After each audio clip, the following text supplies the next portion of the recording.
ಓಂ ಶ್ರೀ ಗುರುಭ್ಯೋ ನಮಃ. ಫ್ರೆಂಡ್ಸ್, ಎಲ್ಲರಿಗೂ ನಮಸ್ಕಾರ. ಪ್ರೀತಿಯ ಮೇಷರಾಶಿ ಆತ್ಮೀಯ ಬಂಧುಗಳೇ, ಆಗಸ್ಟ್ 28ರಿಂದ ನಿಮ್ಮ ಜೀವನದಲ್ಲಿ ಒಂದರ ಹಿಂದೆ ಒಂದಾಗಿ ಒಳ್ಳೆಯ ಸುದ್ದಿಗಳು ಕೇಳಿಬರುವ ಸಮಯ ಆರಂಭ ಆಗ್ತಾ ಇದೆ.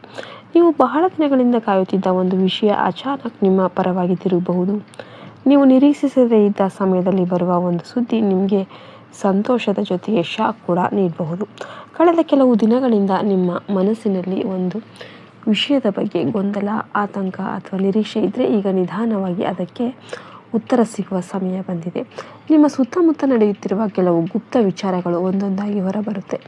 ಯಾರು ನಿಮ್ಮನ್ನು ನಿಜವಾಗಿ ಕೂಡ ಬೆಂಬಲಿಸ್ತಾರೆ, ಯಾರು ನಿಮ್ಮ ಒಳಿತನ್ನು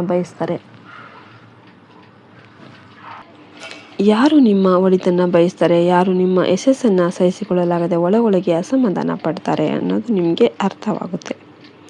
ಆದರೆ ಮೇಷರಾಶಿಯವರೇ, ಈ ಸಮಯದಲ್ಲಿ ನೀವು ಕೋಪಕ್ಕೆ ಜಾಗ ಮಾಡಬಾರ್ದು. ಯಾರಾದರೂ ನಿಮ್ಮನ್ನು ಕೆರಳಿಸಿದರೂ ಕೂಡ ತಕ್ಷಣ ಉತ್ತರ ಕೊಡೋದಕ್ಕೆ ಹೋಗಬಾರ್ದು.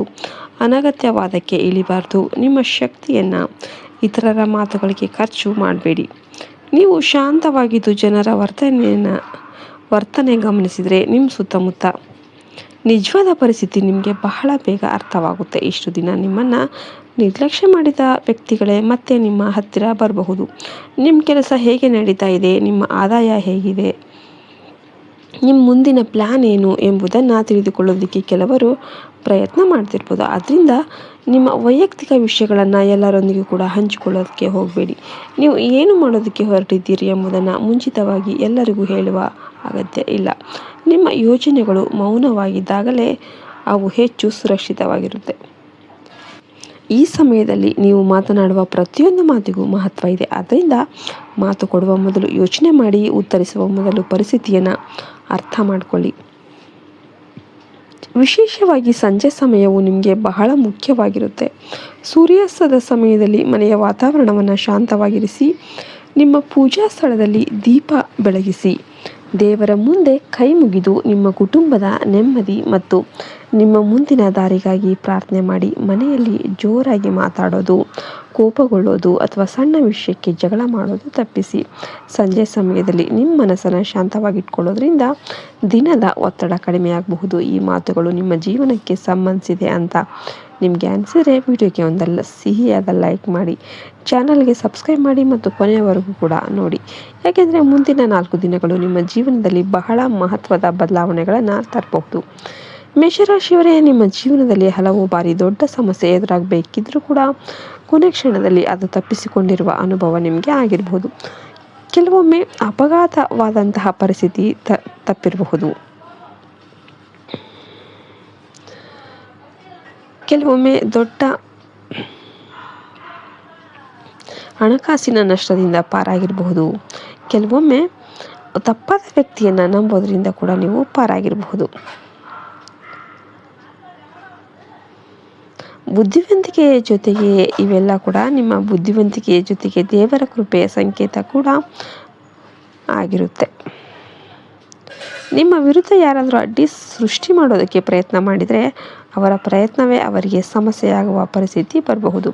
ಆದರೆ ಅವರು ತೊಂದರೆಗೆ ಸಿಲುಕಿದಾಗ ನೀವು ಸೇಡು ತೀರಿಸಿಕೊಳ್ಳುವ ಮನಸ್ಸು ಮಾಡಬೇಡಿ. ನಿಮ್ಮ ಕೆಲಸವನ್ನು ನೀವು ಮಾಡಿ ಮುಂದೆ ಸಾಗಿರಿ. ನ್ಯಾಯವನ್ನು ದೇವರ ಕೈಗೆ ಬಿಡಿ. ಸಂಜೆ ಧೂಪ ಅಥವಾ ಅಗರಬತ್ತಿಯನ್ನು ಹಚ್ಚಿ ದೇವರ ಮುಂದೆ ಭಕ್ತಿಯಿಂದ ಪ್ರಾರ್ಥನೆ ಮಾಡಿ, ದೇವರೇ, ನಮಗೆ ನೋವು ನೀಡಿದವರ ಕರ್ಮಕ್ಕೆ ತಕ್ಕ ಫಲ ದೊರೀಲಿ. ಆದರೆ ನಮ್ಮ ಮನಸ್ಸು ಕೋಪ, ಅಹಂಕಾರ ಮತ್ತು ಪ್ರತೀಕಾರದಿಂದ ಮುಕ್ತ ಆಗಿರಲಿ. ನಮ್ಮ ಕುಟುಂಬವನ್ನು ರಕ್ಷಿಸು ಮತ್ತು ಸರಿಯಾದ ದಾರಿಯಲ್ಲಿ ನಡೆಸು ಅಂತ ಪ್ರಾರ್ಥನೆ ಮಾಡಿ. ಭಗವದ್ಗೀತೆಯ ಸಾರ ಕೂಡ ಇದೇ ಆಗಿರುತ್ತೆ. ಇನ್ನೊಬ್ಬರ ಅನ್ಯಾಯದಿಂದ ನಾವು ನಮ್ಮ ಧರ್ಮ ಮತ್ತು ಒಳ್ಳೆಯತನವನ್ನು ಕಳೆದುಕೊಳ್ಬಾರ್ದು.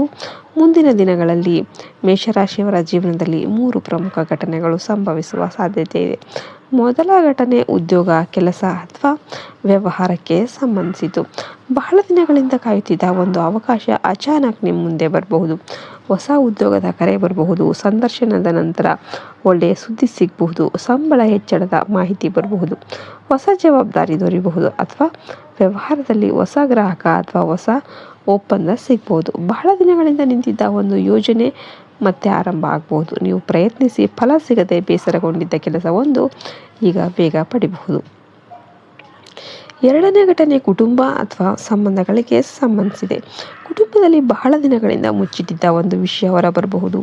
ಯಾರೊಬ್ಬರ ನಿಜವಾದ ಉದ್ದೇಶ ನಿಮಗೆ ತಿಳಿಯಬಹುದು. ನೀವು ಇಷ್ಟು ದಿನ ನಂಬಿಕೊಂಡಿದ್ದ ಒಂದು ತಪ್ಪು ಕಲ್ಪನೆ ದೂರ ಆಗಬಹುದು. ಮೊದಲಿಗೆ ಸತ್ಯ ಸ್ವಲ್ಪ ನೋವು ನೀಡಿದರೂ ಕೂಡ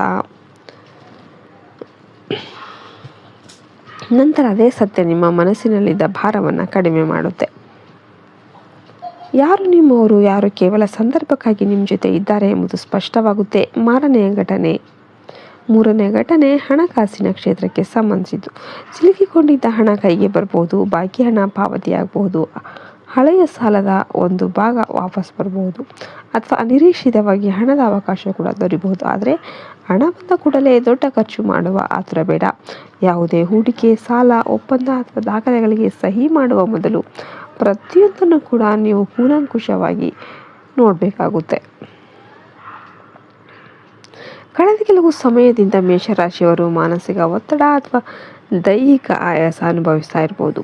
ಎಲ್ಲವನ್ನು ಕೂಡ ಬೇಗನೆ ಮುಗಿಸ್ಬೇಕು ಅಂತ ಆತುರದಲ್ಲಿ ನಿಮ್ಮ ಮೇಲೆ ನೀವು ಹೆಚ್ಚು ಒತ್ತಡ ಹಾಕಿಕೊಂಡಿರ್ಬೋದು. ಆದರೆ ಈಗ ನಿಧಾನವಾಗಿ ಪರಿಸ್ಥಿತಿ ಬದಲಾಗ್ತಾ ಇದೆ. ನಿಮ್ಮನ್ನು ಕೆರಳಿಸಲು ಯಾರಾದರೂ ಪ್ರಯತ್ನ ಮಾಡ್ತಾ ಇರ್ಬೋದಲ್ಲ. ನಿಮ್ಮ ಕೆಲಸದ ಬಗ್ಗೆ ತಪ್ಪು ಮಾತು ಹೇಳ್ಬೋದು, ನಿಮ್ಮ ಗೌರವಕ್ಕೆ ಧಕ್ಕೆ ತರೋದಕ್ಕೆ ಪ್ರಯತ್ನ ಮಾಡ್ತಿರ್ಬೋದು. ಆದರೆ ನೀವು ತಕ್ಷಣ ಪ್ರತಿಕ್ರಿಯೆ ನೀಡೋದಕ್ಕೆ ಹೋಗಬೇಡಿ.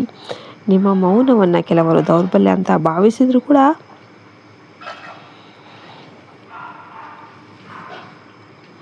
ಸರಿಯಾದ ಸಮಯದಲ್ಲಿ ನಿಮ್ಮ ಸಾಧನೆಯ ಉತ್ತರವನ್ನು ನೀಡುತ್ತೆ.